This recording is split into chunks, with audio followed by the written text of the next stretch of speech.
mesurer la masse, on utilise la balance de Roberval.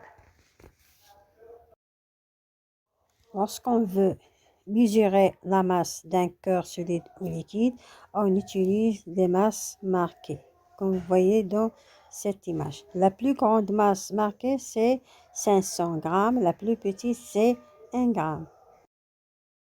Parfois, on a besoin des masses plus petites que 1 gramme.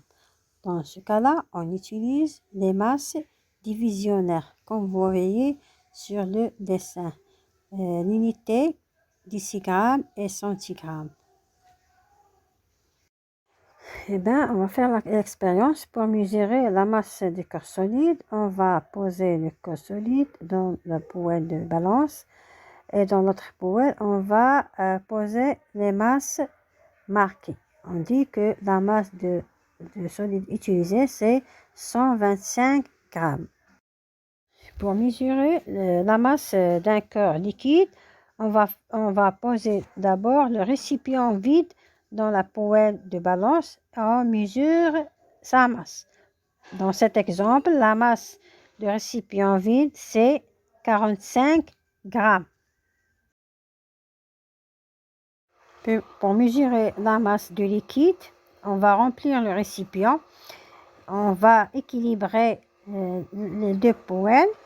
On trouve dans cet exemple que la masse M2 est égale à 920 grammes. Ben pour savoir la masse du liquide, on fait la différence entre 920 grammes et 45 grammes.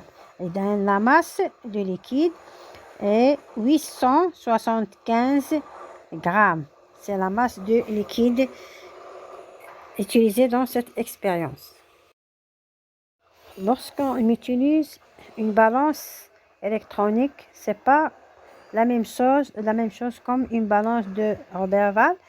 Ici, on va poser le récipient vide et on va régler la balance à 0 g.